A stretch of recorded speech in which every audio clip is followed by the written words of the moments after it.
I'll let him say his last name for me. He's going to speak to it. It's the What's Hot ICAPS. He'll be speaking on challenges in planning. Yeah, so if you are still left over from the learning track, this is of course something completely different. And you may have noticed, I don't know if you did, that there is a planning and scheduling track going on, but they now have What's Hot in AMAS. And there is a machine learning track going on that now has What's Hot in ICAPS. If it sounds funny, it's not supposed to be funny. If you have seen Monty Python's Italian lesson, how many of you have seen Monty Python's Italian lesson? Yeah, there you go. So, it's like there's no point in telling planning people what's hard in planning. It's the other people who need to know what's hard in planning. And there is, similarly, I think, if you are a machine learning guy, I hope you stay here. And if you're a planning guy, do something else for a while. Instead of yelling at me saying, how come you thought this is hard and not something else? Okay, so I am going to be actually, so this is supposed to be in the What's Hard track, but I've been told that I'm talking about challenges in planning, but there is some sort of an expectation, I'm sure, that people want to know what's happening also in ICAPS. So actually I'm going to give a brief talk on core and one fringe of ICAPS. Okay, so the fringe part is of course the stuff that I like, that I think is the more interesting part, and it's a lot of other people are doing. And I also want to tell you a little about what's going on in the core part of ICAPS. Okay, so you can see this is the core part. We will talk about it a little bit now. So ICAPS this year was held in beautiful Portsmouth, New Hampshire by actually I think the conference chair who's sitting right in the front to check whether or not I am properly representing the conference with a Ramel. And so there are a lot of interesting stuff happened. So let me start by just giving a quick overview for those of you who haven't been paying attention to this thing called planning. That the canonical view of planning problem is that you have a fully specified initial state and the set of goals that an agent is supposed to achieve, and a complete action model given in terms of preconditions and effects of the actions. And all you needed to do is string together these actions such that you go from this initial state to the final state. Okay, looks like a simple problem, and the thinker can think for a while. This is your planner, and oftentimes until the cows come home, because this turns out is a piece-based complete problem even for the simplest representations we use, the strict planning problems, and then come up with the plan. And then after the plan is given, then the thinker goes back to waiting for the next problem. And this is the canonical planning problem. Now you can ask lots of questions as to where exactly is the booming market for this particular canonical planning problem, but you have to understand the community before understanding what's hard there. So we are actually quite interested in solving this canonical problem faster and faster. We are trying to get faster cows so that before I get the problem, the solution is already ready and the cows have to come running back. So then actually a great way of giving an idea that in fact there is a lot of work on this problem and how to solve classical planning problem fast. That still goes on in the community. To give you a quick overview of that, I took permission from Lucas Sherpa, Mario Velarde, and McCluskey, who ran the IPC, the International Planning Competition. We are one of the early adopters of this competition paradigm to improve the speed of the research process. So this is ICAPS IPC 2014. This is the 8th IPC. So there were 8 that were held over years, and so there's a bunch of tracks on different kinds of planning problems. Of course, the sequential is the classical canonical planning problem, and here are some, I'm just quickly going through saying there is a lot of interest in lots of people writing these planners and using these planners to solve benchmark problems. New benchmarks are generated every year, some of which are essentially from application areas, some of which are basically written by the contributed or made by the people who are running the competition. And then so there are a variety of tracks, and then of course the sequential satisficing track tends to be the most popular one because everybody winds up, and there are a lot more planners there, and it's a great way of figuring out where the area is going. There is a huge, there's a long talk on this, but I'm just going to give you a quick overview on just the sequential track, showing that in the sequential satisfying track, actually there's a planner which won the competition. which is kind of good. Somebody has to win a competition, and it's probably the longest track. This is the track with the most number of people. What's interesting that you are interested in figuring out is, you guys are running this competition. Has anything been improving? So you may have heard, for example, if you're paying any attention, that there are these planners like FF or Llama or one of these things. How would these guys have, come up, in solving these problems? And so, one of the nicest things these guys did is actually put together, they actually ran these old planners on the new competition, and they found that the last time's winner would have been 12th out of 21 in sequential satisficing track. So it's some kind of an improvement, right? Obviously, the old guys are no longer winning, and so we are making progress. The take-home message that these guys actually point out, and I think I kind of will agree with that, is that one of the interesting things is that the way these guys won the competition, the winning planner, the IPOF, I believe, the IPA COP 2, essentially is a portfolio planner. It uses a bunch of existing planners and essentially tries to dispatch the right planner on the right problem. Okay, these planners are different kinds of heuristic search engines, and they have slight differentiations because since the entire problem itself is space complete, you can't expect that any single planner will work on every possible candidate domain. So you sort of, the few learning people still left in the room should be very happy that learning can actually be used, right? So typically the selection policy is learned in terms of problem features. However, you're not learning to do planning, you're learning to use our planners essentially on the right problems. It's a great kind of a way of going forward. So now that's interesting. That gives you some idea of what's going on, what keeps us occupied. And in IPC, if you ever go to planning thing, IPC is always like a hugely energetic part of the conference. But of course, why the continued fascination with classical planning, and why are you guys so crazy about this problem? Of course, I would say it's because of the myriad applications of classical STRIPS planning. There are a large number of industries spawned by that. But, and obviously you won't believe me, more seriously, the reason is that classical planners have become a customized substrate for compiling down more expressive planning problems. This is a very interesting point, and this is something to, as a computer science people, we should be very interested in this. Okay, to give you an idea of compilation substrates, planning people have always been trying to, pass our problems to other people to solve, so that we can do other stuff.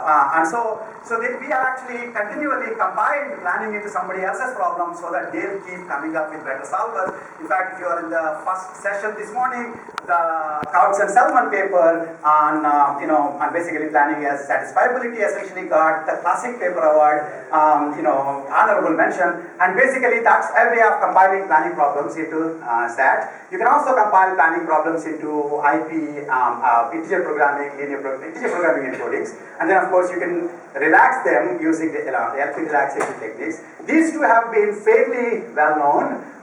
They have some disadvantages and some advantages, each of these compilation substrates.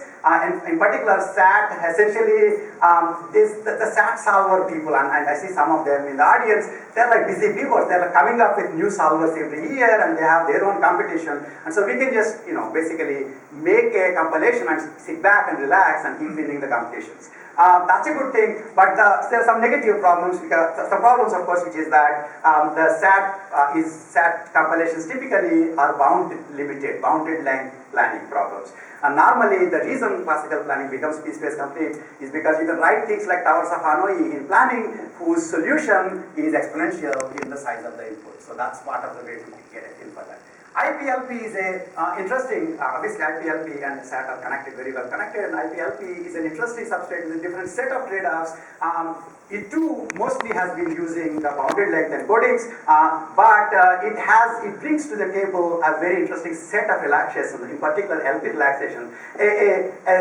A separate thread in this year's ICAPS actually has been that people in some of the work that a student of mine, Menkes did in 2007, was to look to see whether you can get non-bound limited encodings for planning, and then find LP relaxations for it and use them as heuristics for heuristics guidance.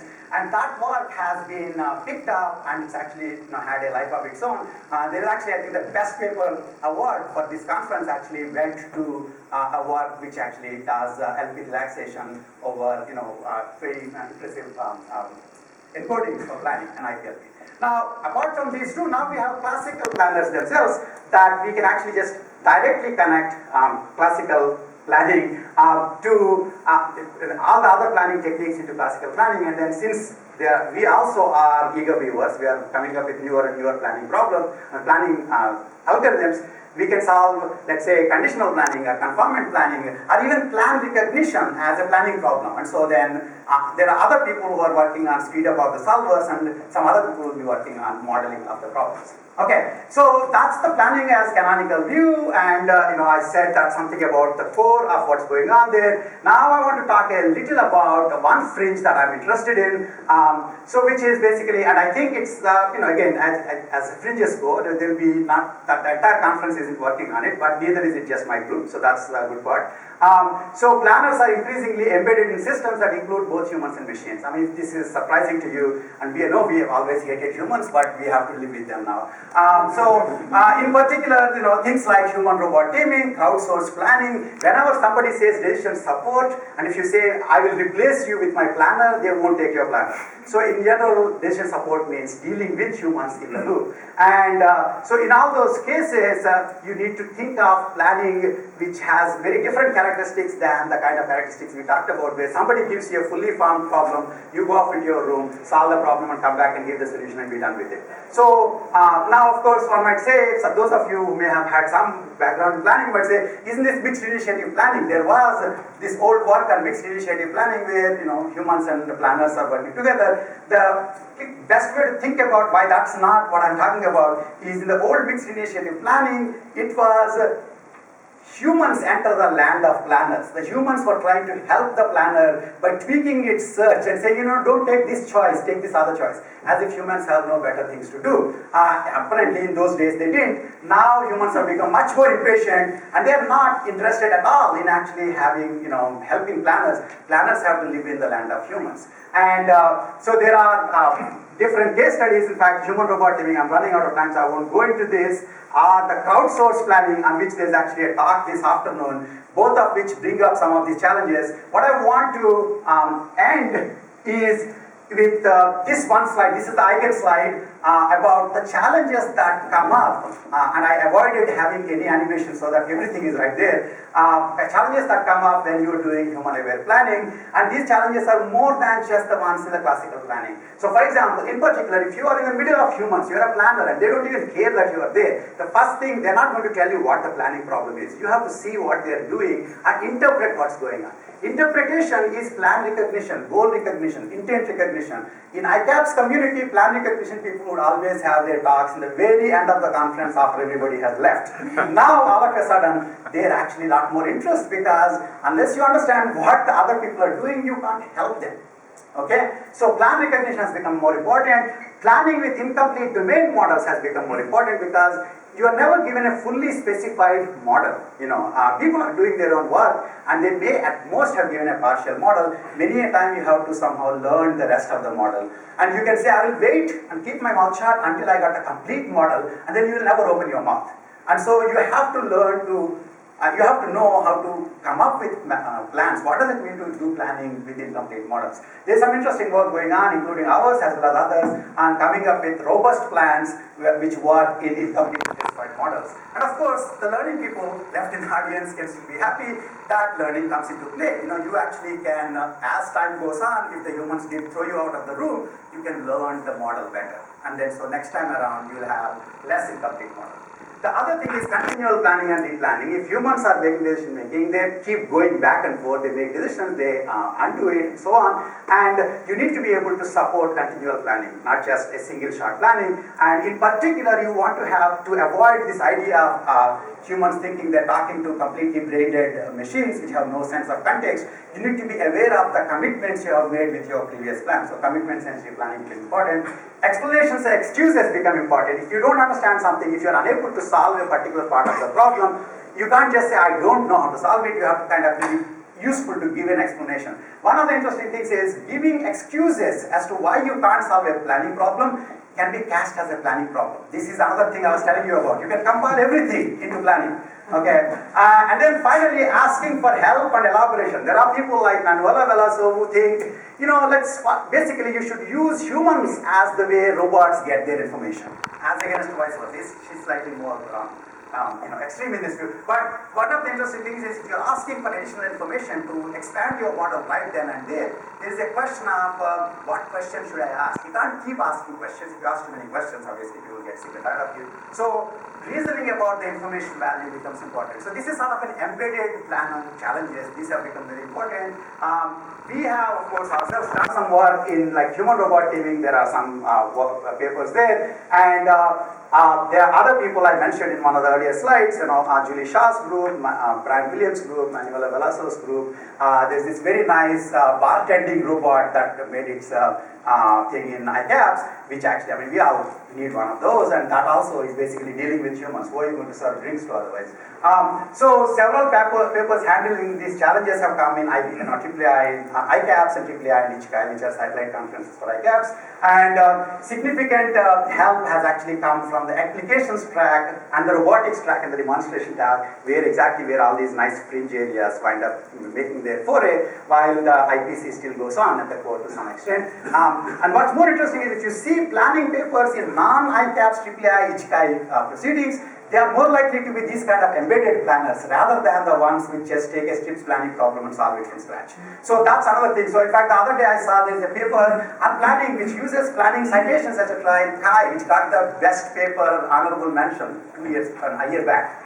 And it basically is this crowdsourced planning work which winds up having to deal with these kinds of challenges. So consider this human-aware planning for your embedded planning applications. And then, this afternoon actually, my videographer is going to be giving a talk at 2:30 on the crowdsourced planning, which actually gives some of the instantiations of how these challenges are handled in the context of crowdsourced planning. So I'll stop here, and the planning people will show mercy and other people asking questions. Thank you.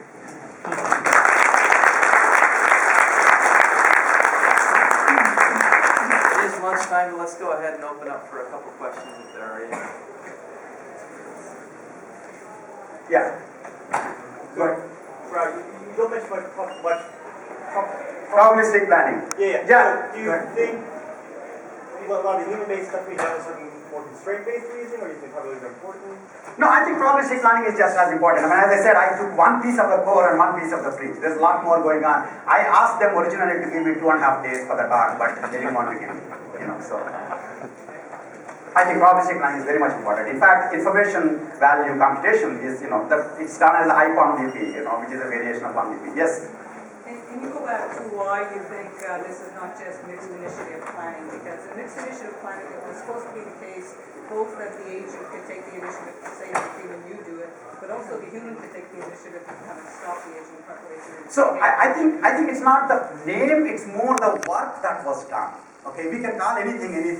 The work on mixed initiative planning, the extreme versions of which I'm completely aware of, essentially involves the humans knowing what the state of the search of the planner is. And if you ever have a secretary whose exact brain state you need to handle, please get rid of that secretary. Because you have your own life to live and you don't want to live with somebody else's world state. So it's just that in the name, of course, all these problems exist, but nobody actually solves those problems. Plan recognition was never connected, for example. There's some minor exceptions. For example, the cloud paper I believe in 2010 by James Allen, I don't know whose name I cite there. It's a great paper. It actually does take into account some of this, but most mixed initiative planning papers are just humans entering the land of planners, not vice versa. Okay, it's time for lunch. So let's Thank you. take a-